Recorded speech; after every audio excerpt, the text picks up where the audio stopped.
The Lord be with you. And with your spirit. A reading from the Holy Gospel according to St. Luke. Glory to you, O Lord.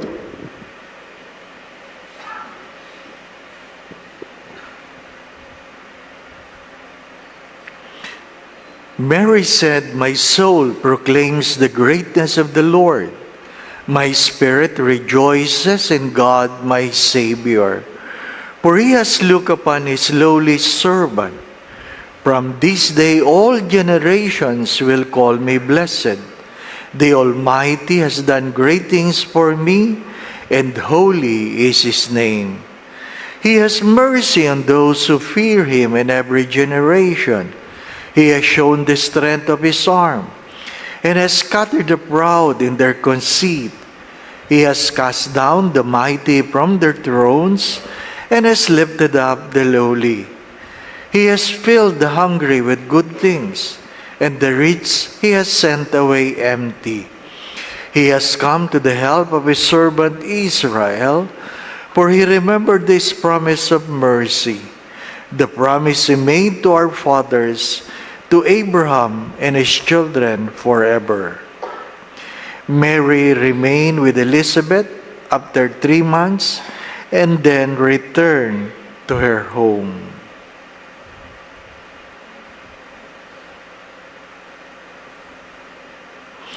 Brothers and sisters, the Gospel of the Lord. Praise to you, Lord Jesus Christ.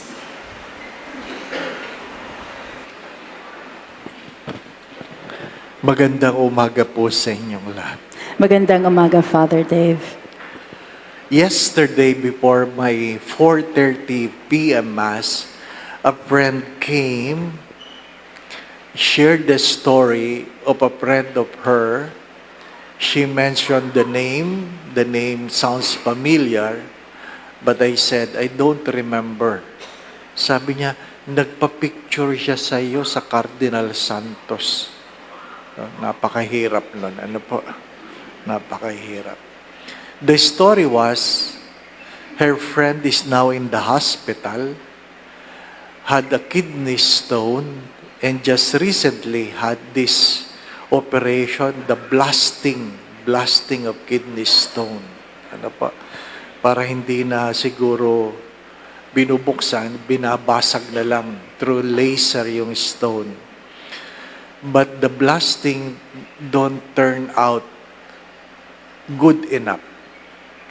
Siguro sobrang dami, bumara. So, nasa hospital pa siya dahil nga bumara, ano po, and experiencing some infections. The sharing was, I was looking at my homily in this 9-day novenas, that after listening to the homily that was 2 days ago, December 20, if you still remember, I said, miracles do happen not because I'm a priest, but because I believe. Miracle do happen not because I'm a priest, but because I believe. At naalala niya yon, sabi niya, I believe, Lord, that a miracle will also happen to me. I believe, and that was the sharing. I believe, Lord, that I have a miracle. You will have a miracle because of you. In the evening of that day, there was an urge, a painful urge to go to the CR. And she urinated black, liquid black. I guess those were blood. Ano po? Nag-ihi ng maitim. And after urinating, there was a relief. And the miracle do happen. The stones was flushed out, ano po, without any medication. Ano po. Kaya nagpunta kahapon para mag-share. Sabi naman ng asawa, ba't hindi siya magkwento? Nasa hospital pa nga eh. Ano po? Well, I think there are those many stories. Wala sila dito dahil nasa hospital, yung iba'y nasa ibang bansa. Ano po? And we thank the Lord for those miracles. We thank the Lord for those miracles. What do we do if our prayers are answered? That's what we will talk about today. What we will do if our prayers are answered. The first reading, if you can still remember, Hannah was barren, crying before God, and she was even mistaken as intoxicated because the priest heard her saying something. Ano po? Masyadong malakas yung kanyang prayer na siya lang naman nagdadasal, nadidinig na ibang tao. Ano pa? Ngayon, bumalik siya at nagpapasalamat sapagkat ang kanyang panalangin ay dininig ng Diyos. Ano pa? Dininig ng Diyos. Nagpapasalamat siya. If your prayers are answered, the least you can do is say thank you. Do not forget that. The least you can do is to say, thank you. Ano po? Pagkamisan, pagkatapos nating may pagkalob sa atin na ating mga panalangin, nakakalimutan natin. Ano po? Nagse-celebrate tayo, nakakalimutan natin na tayo ay bumalik sa Diyos. If you remember the 10 lepers, only one returned in gratitude to say, thank you. Hindi na. Kokonti na lang nagpapasalamat ngayon. Kung napapansin ninyo. Kokonti na lang. Pag umusog sa upuan, ipinasiksik ka, hindi mo lang nagsasabing thank you, no? Pinasingit mo ng alang. Pinagbukas mo ng pinto, hindi nagsasabi ng thank you. Di ko makalimutan ito, isang bata na tinatanong na matanda sa LRT, ba't hindi ka nagpapaupo ng matanda? Alam mo, sagot ng bata, hindi naman sila nagpapasalamat. Sometimes we are too entitled that we forget to say, thank you. Pero pag ikaw ay nangungumunyon at pag binigay ko sa iyong katawan ni Kristo, sasabihin mo doon, Amen. Hindi, thank you. Ano pa? Kasi marami sa inyo, siguro sa antok, thank you. Alam mo kung kailan mo sasabihin yung thank you. Ano po? The first thing you say, you do after your prayers is answered is, thank you. Never say this. Never say this. Because I always witness this. Ano po? Pag kayo ay nakatanggap ng panalangin, masayang-masaya kayo, huwag niyong sasabihin, pwede na akong mamatay. Totoo yan. I was in Holy Land, a couple was so happy. In our last 2 days, in our sharing, sabi niya, pwede na akong mamatay, Father. Ano po? Pwede na akong mamatay. Ha? Kasama pa namin si Edo Manzano noon. Ano? Sabi niya kay Edo, pag gumawa ka ng sini tungkol sa akin, gusto ko ikaw ang bida. Ano po? Ikaw ang papalit sa akin. Ano po? Pwede na akong mamatay. Lo and behold, the next day, nasa Dead Sea kami. Ha? May kasamang doktor yon, anak niya doktora. Ano po? Sa Dead Sea, nadapa. Ano po? Nadapa. Ha? Walang nalulunod sa Dead Sea. Bakit? Talagang kahit anong gawin mo, lulutang ka. Nadapa. Ang problema, nakainom ng tubig. Ha? Nakainom ng tubig. And because the water was so salty, his esophagus collapsed and caused a cardiac arrest. Ina-attend pa lang siya ng medic. Alam niyo po, yung ambulansya sa Israel, Parang ICU, kompleto. Kompleto lahat. Magsabi kayo, kompleto. Ano po? Even the doctors, they are not nurses, but doctors who are the one in charge. At ang sabi ng doktor, Father Abuna, ang tawag nila sa pari, Abuna. Abuna, since the memorial, nobody survived. The moment na kainom ka ng tubig ng Dead Sea, sabi nila, as of the moment, nobody survived. Diba? Sa sobrang alat. O, di patay, di pa ba, no? So, malayo ako, nagdadasal na ako, yung asawa, nag-aantay, yung anak, binabantayan, ano pa. Lo and behold, he passed away. Answered prayer. Pwede na ako mamatay. Ano po? Ha? You know, it doesn't happen once. It happens many times. Yung kapatid ng sister-in-law ko, nag-Japan sila. Nag-Japan. Sa sobrang saya sa Japan, tinext niya ang kanyang mga kaibigan sa Pilipinas, sabi niya, pwede na akong mamatay.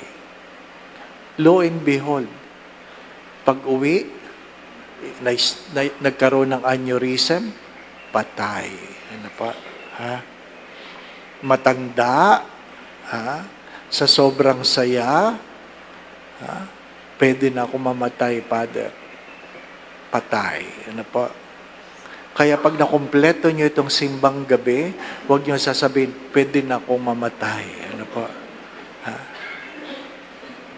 Seriously. Don't say words that you will regret. Ano pa? Masaya ka, dininig ng Diyos ang iyong panalangin, the least you can do is say, thank you. Don't forget that. Wala nang iba. Say, thank you. Second, to say thank you doesn't mean you proclaim. So, after saying thank you to God, you praise God. You worship God. Saint Ignatius of Loyola have said this. In his first principle and foundation, sabi niya, we are created to thank, to praise God, and to serve God.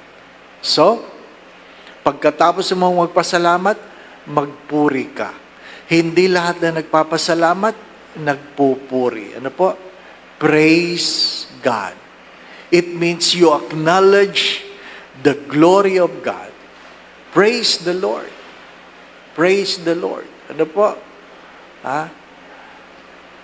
Show reverence to God. Third, mahalaga din ito. Huwag natin itong kakalimutan. Ano po?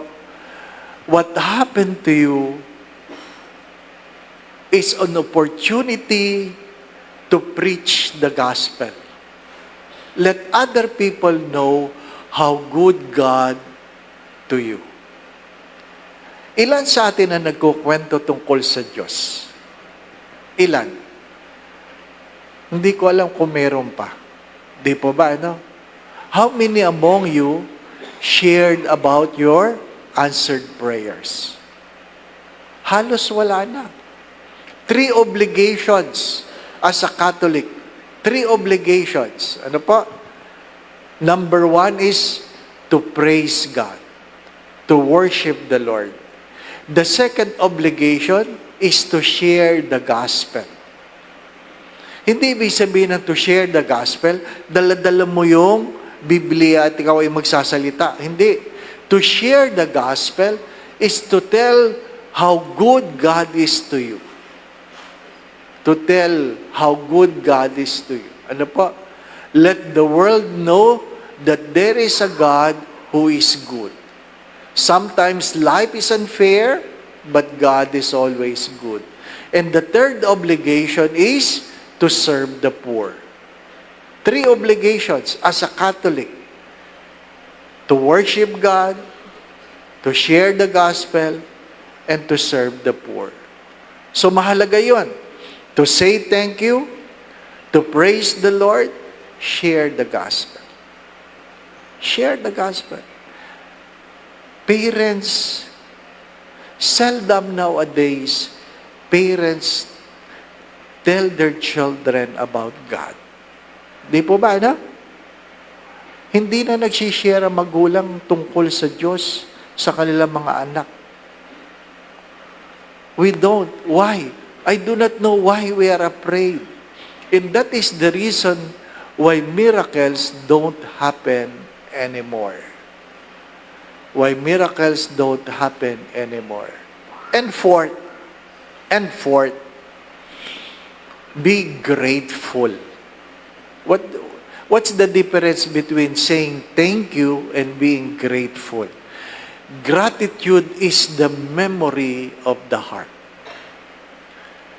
Gratitude is the memory of the heart. I always say this. The secret of a happy life is a grateful spirit. Not all happy people are grateful people, but all grateful people are happy people.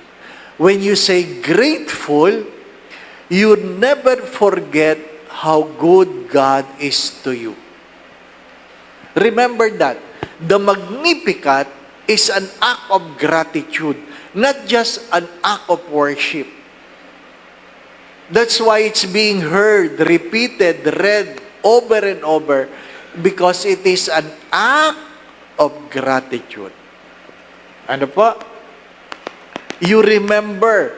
Kaya pag ikaw ay naghihirap, alam ko, kaya ko ito.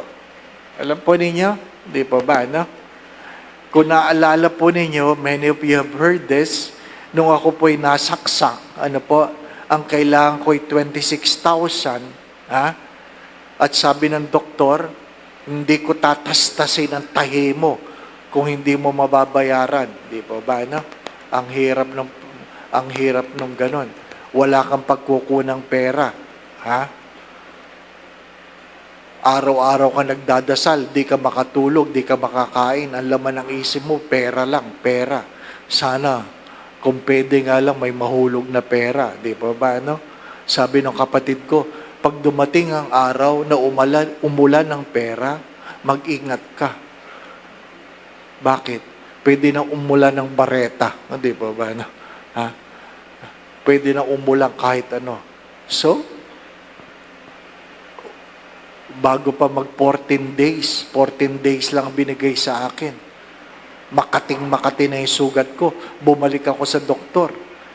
At sabi, anong ginagawa mo? Sabi ko, Dok, ang sakit. Makati.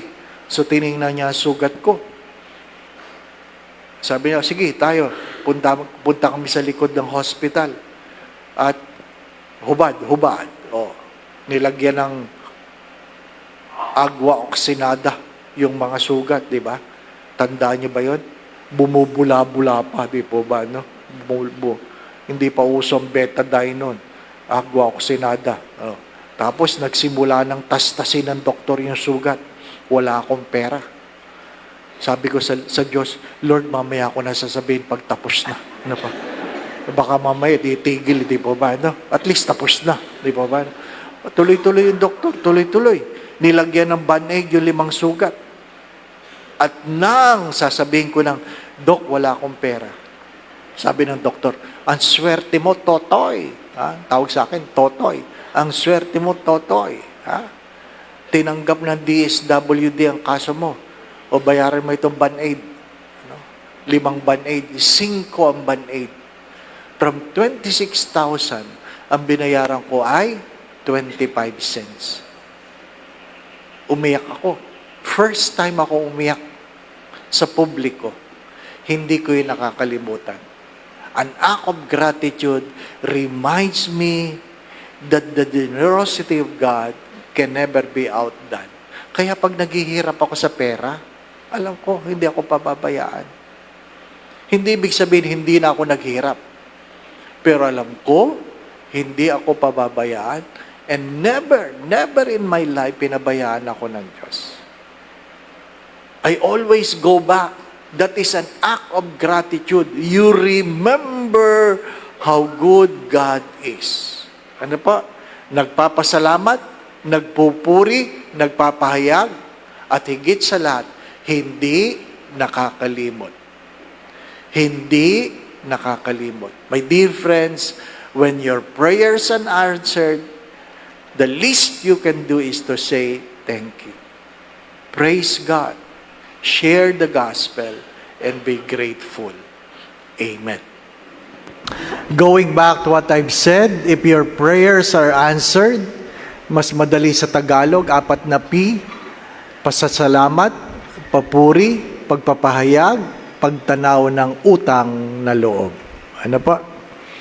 Pasasalamat, say thank you, papuri, praise God, pagpapahayag, share the gospel, and fourth, gratitude o pagtanaw ng utang na loob. Wag na wag sasabihin ang pwede na akong mamatay. Ano po? Baka pagbibigyan talaga kayo. Ano po? 2 na lang. Let us all rise. The Lord be with you. And with your spirit. Bow your heads and pray for God's blessing. May God, who through the childbearing of the Blessed Virgin Mary willed in His great kindness to redeem the human race, be pleased to enrich you with His blessings all the days of your life. Amen.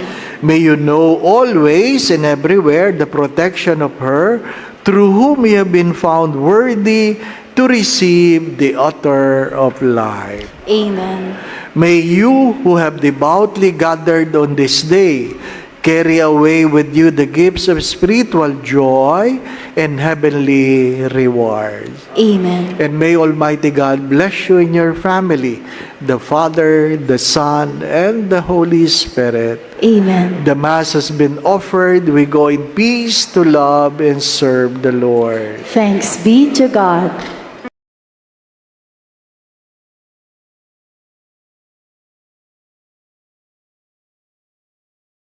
The Lord be with you. And with your A spirit. reading from the Holy Gospel according to Matthew. Glory to you, O Lord.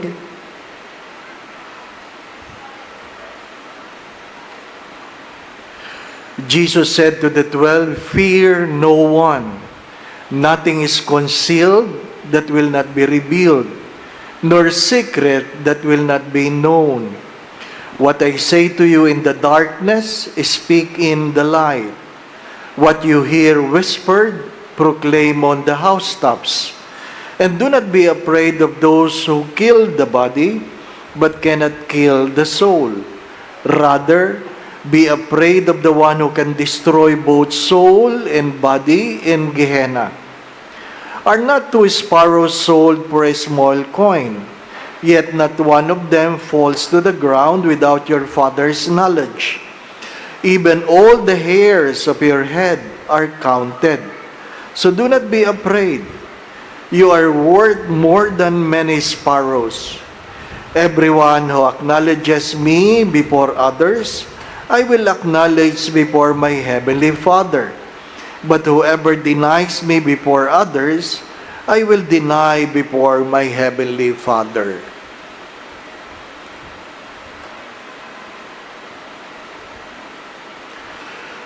Brothers and sisters, the Gospel of the Lord. Praise to you, Lord Jesus Christ.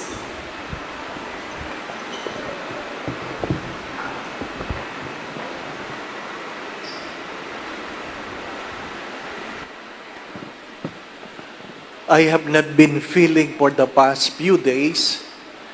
And last night, I was giving a recollection at San Ildefonso.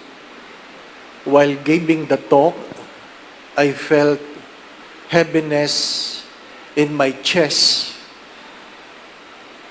Tinapos ko naman yung recollection, hindi naman nila nahalata. Ano po? But after that, I sent a message to my doctor, and immediately she said, magpa-ECG ka. Sabi ko, bukas po, bukas. Sabi niya, hindi, ngayon. Ano po, ngayon. Also, dumaretso kami sa Makati Med. Ano po. While waiting for the results of the test, I noticed the cubicle where my brother passed away last February. Sabi ko, diyan namatay si Titan. Ano po? And I cannot deny, I've been wondering, ano ba ito? Di po ba, no?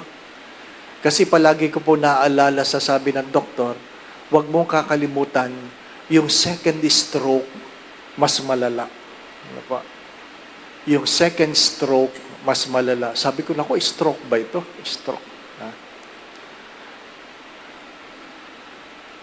Naglalaro yung isip mo kung ano-ano.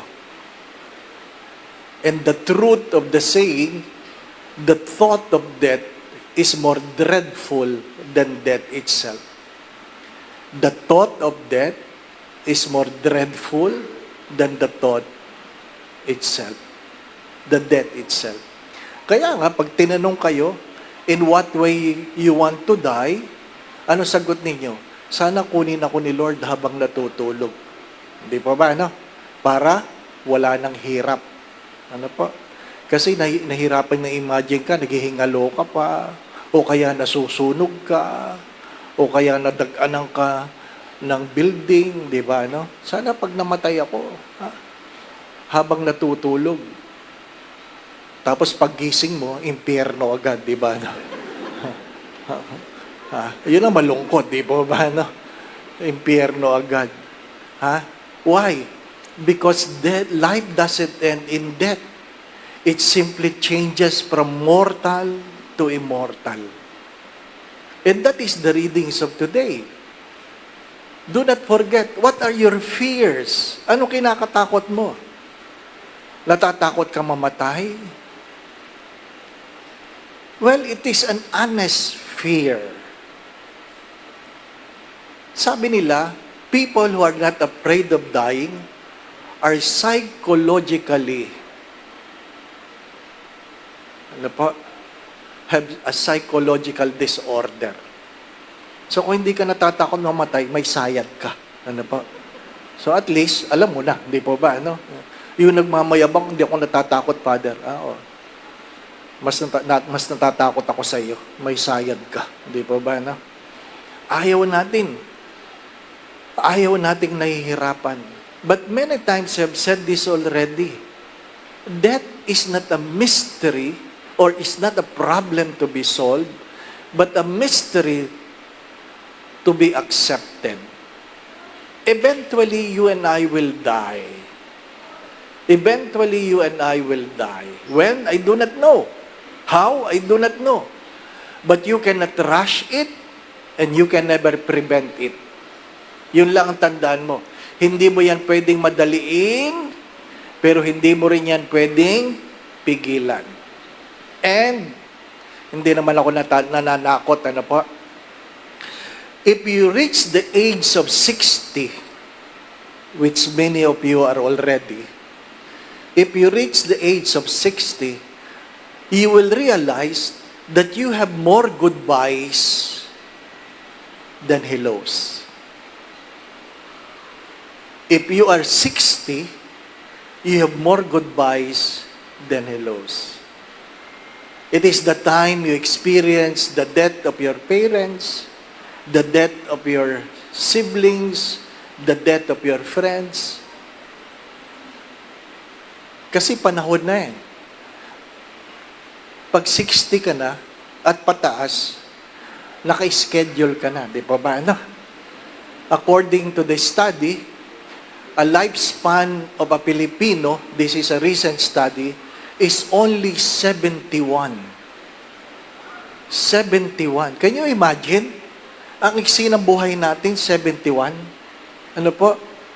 Lumipat tayo sa Japan para maka 102 man lang tayo. Ano po? Pero tayo, 71.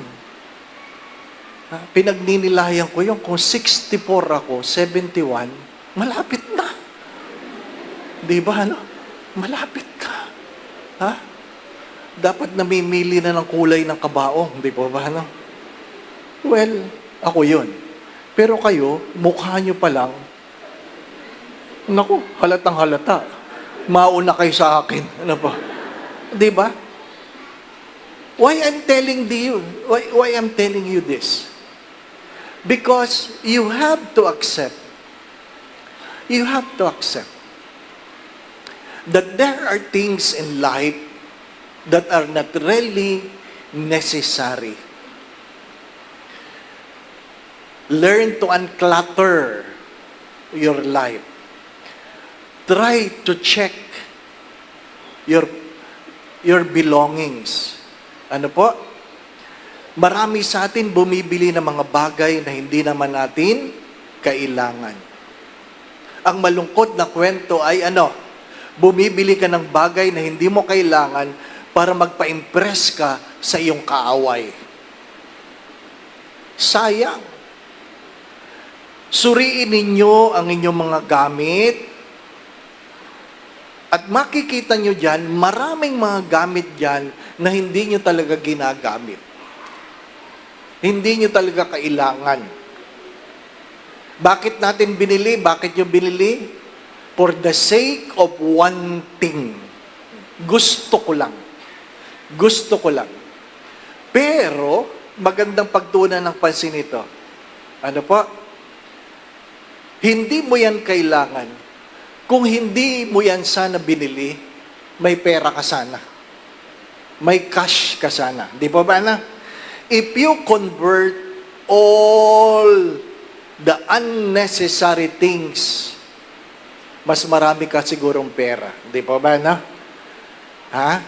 Sa dinami-dami ng sapatos, na dalawa lang naman ang paa mo. Di ba ba? Kung hindi mo yan binili lahat, baka may pera ka. Di ba ba? Sa dinami-dami ng bag. Di ba? Na wala namang ilalaman. Kung hindi mo yan binili, may cash ka. Di ba ba? Ang dami natin mga bagay-bagay na hindi naman kailangan. For the sake of one thing. And to give us a psychological assurance, thinking, I'm in control. Well, you are never be in control. You will not be in control. So, accept your fears. Kasi ang iniisip, Father's Day ngayon. So, yung mga misis ang ating paalalahanan. Father, panahon namin, walang laba ngayon, walang laba. Once a year lang ito. The rest of the year is Mother's Day. Di ba, Sabi nga, yung mga babae, ang dami yung bag. Ang dami yung bag. Di po ba, Ang dami yung bit-bit na bag. Sabi nung isang PT, alam mo, Father, ang dahilan ng maraming pilay na babae, bag. Bag na ang laman ay hindi kailangan. Di po ba, Pero nilalagay mo yan sa bag kasi ang iniisip mo, baka kakailanganin ko ito. Yan, di ba, Dalhin natin ito. Dalhin natin, baka kakailangan natin. Dalhin natin yung plancha, lababo. Dalhin natin, baka kakailangan natin. Ano po? Because we don't really think of what is essential. Stephen Covey used the words, begin with the end in mind. Another speaker used the term, prioritize later. Prioritize later. What is important later, you prioritize it now. Because what is now will pass away. Anong mas mahalaga? 5 years from now, 10 years from now, anong mas mahalaga? And parents has to teach their children to prioritize their future. Alam po ninyo, mga kabataan, huwag kayong magpapaloko sa YOLO. YOLO. Ha? Hindi alam ng mga magulang yan na YOLO kayo ng YOLO. Ano po? You only live once. Ano po? It is good if you die tomorrow. Ano po? Ha? Ayaw mo mag-ipon kasi you only live once. Gastusin mo ngayon. Inumin mo lahat ng iced tea na pwedeng inumin. Ha? Inumin mo lahat ng frappuccino kaya mo. Hindi po ba? Ano? Ha? Sabi ko nga doon sa mga kabataan, para kayo makatipid, bumili na lang kayo ng mug ng Starbucks. Kasi nakatambay kayo dyan sa harapan ng inyong opisina, hawak nyo lahat ang tasa ng Starbucks na walang laman. Para lang masabing kayo ay nagkakape. Di po ba na? Bumili kayo ng tasa. Hugasan nyo. Bukas, lagyan nyo ng kape puro. Walang nakakaalam na kape puro ang laman yan. Kasi ang tinitingnan lang, pag nagpapapost, yung brand. Di ba ba na? Brand, ha? Ha? Sabi nga nung dati namin katulong, excuse me, Father, yung t-shirt ko, galing sa US yan. Sabi ko, ipatingin nga. Nung binasa ko, use. Ano? Anong US? Use. Gamitin mo warm water habang pinanilalabhan. US pa rin. Di ba? Ano? Ayun. Ano mga ilusyon? Bago ang shade. Gabi na, naka-shade pa para magpa-impress. Ano naman kalokohan yan? Ha? Naka-shade ka sa gabi. Father, unisex ito. Anong kinalaman niya sa unisex? Ano ibig sabihin ng unisex? Pwede sa umaga, pwede sa gabi. Ano ba? Ha? Tumigil nga kayo. Ano po? Ano ba ang mahalaga? The truth is that fear is real, but the truth also is that your fear will not solve your problem. What is the truth? If you are depressed, you are living in your past. If you are anxious, you are living in your future. Pag ikaw ay abalang-abala, alalang-alala, well, hindi ka nabubuhay sa ngayon. Hindi ka nabubuhay sa ngayon. Bumili ka na sapatos, medyo malaki, para pwedeng pagtanda mo, pwede pang isuot. Yan yung mga taong nag-iisip sa bukas. Di ba ba, ano?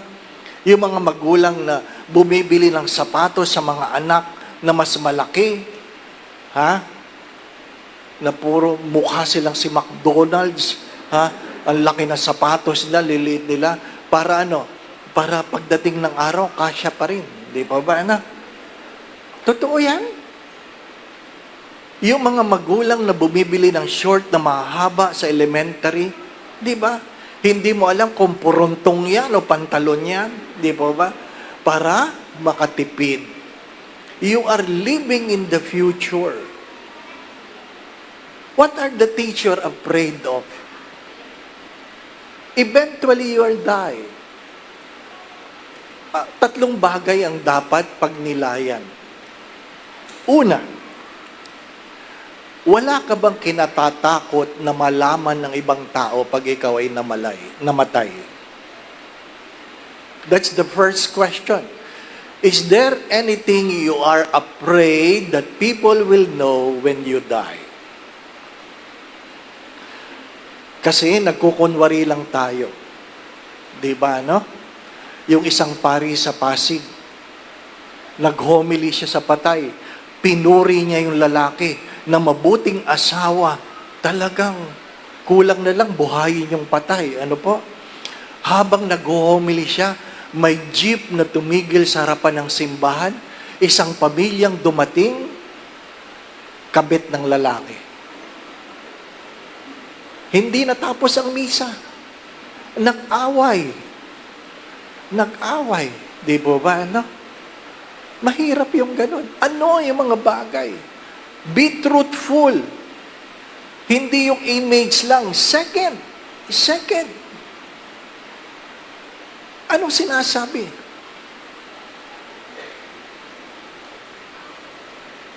Na wala namang nakakasigurado sa atin Kahit gaano kayaman, hindi ka naman pwedeng bumili ng dagdag na oras. Di po ba? Wala. May nagtanong, Father, kasalanan ba na magpa-DNR kami? Alam niyo DNR, do not resuscitate. Kasalanan ba, Father, na hindi na ipaparesuscitate? Ang sagot doon ay hindi. Actually, hindi na dapat pinaparesuscitate. Di ba? Pag patay na, patay na. Huwag nyo na. Ha? Sabi nga nung isang patay, nung namatay na, aba, malapit na siya sa pinto ng langit, ni-revive siya. Oh, ni-revive. Isipin, nung papasok ka na sa pinto ng langit, ni-revive ka pa. Oh, nung nakagising, minura niya lahat. Sabi niya, malapit na ako. Hayaan niyo na. And third, do not forget that God loves you more than you love yourself. He value a sparrow, but He value you more than anything else. So kung ano man ang iyong mga pagkatakot, ano man ang iyong problema, huwag mong kakalimutan, mahal ka ng Diyos. That was the very words that sustained me during my time of depression. Ano yon? Habang binubuksan ko ang pinto, sinasabi ko, alam ko, Lord, mahal mo ako at alam mong mahal kita kahit wala akong naintindihan ngayon. What really sustains us is not what other people will say. What really can sustain us is the reality that we have a God who loves us in spite of everything. Again, my brothers and sisters, your property does not make you a better person. What you own, what you have, what you eat, where you go, does not make you a better person. So huwag kayo mainggit. Huwag kayo naiinggit. Mga tatay, Happy Father's Day. Suriin ang wallet ninyo. Ano po? Ang iba dyan, ang kapal-kapal. Resibo lang ang laman. Ano po? Itapon nyo na yan. Ano po? Kung hindi nyo yan i-reimburse, itapon nyo na. Ano po? Don't give yourself an illusion na makapal ang wallet mo. Ano po? Don't give yourself an illusion. What are our illusions? To combat our own fears. Ask yourself, what are your illusions just to combat your fears? Again, my brothers and sisters, life is short. Death is certain. And whether you like it or not, you are loved by God, even though you do not believe. Amen. Blessing of fathers, but instead of calling you in front, I would like you to stay where you are. And I want your spouse, your children, to put their hands on you. Put your hands on your husband and your father. And pray to the Lord. Alam nyo ang kwento ng inyong ama. Alam nyo ang kanilang mga pinagdadaanan. Kaya kayo humingi sa Diyos para sa kanila. Pray for your father. Our help is in the name of the Lord, who made heaven and earth. God, our eternal Father, creator of heaven and earth. When you had given us your Son, Jesus, to be our Redeemer, you chose to entrust Him to the care of Saint Joseph to be His earthly father. We ask you to bless the fathers and grandfathers who are gathered here. You know them, O Lord. You know their joys and pains. You know their sadness. You know their dreams and aspirations. You know their frustrations. Lord, today we ask that you bless them with the strength of your Spirit. May they love their wives in faithfulness and trust. May they establish their families with perseverance and work. And may they also be exemplar in Christian virtues. Give them the strength which comes from the gospel, so that they may be witness of Christ to others. We also remember today the fathers who are working in other countries, away from their families in order to provide for their daily needs. Keep them always true to your commandments. Keep them safe, O God. Keep them faithful in marriage and protect them from any harm. We ask this through our Lord Jesus Christ, your Son, who lives and reigns with you in the unity of the Holy Spirit, God forever and ever. Amen. Happy Father's Day.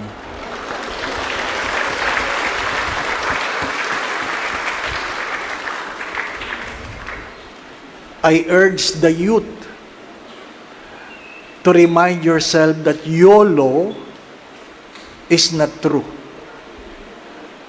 YOLO, you only live once, is not true. What is true? YODO. YODO. You only die once. And that is the truth. You only die once, but you always live every day. So don't waste your time. Ha? Huwag aksayahin ang buhay para magpa-cute sa ibang tao. Ano pa? Selfie kayo na selfie. Kailangan bang ihaba ang nguso nyo? Alam mong hindi ikaw yan. Ano pa? Pangpato lang yan. Ano po? Be true to yourself. Accept your fears. And be the person you ought to be. The Lord be with you. And with your spirit. And may Almighty God bless you in your family, the Father, and the Son, and the Holy Spirit. Amen. The Mass has been offered. We go in peace to love and serve the Lord. Thanks be to God.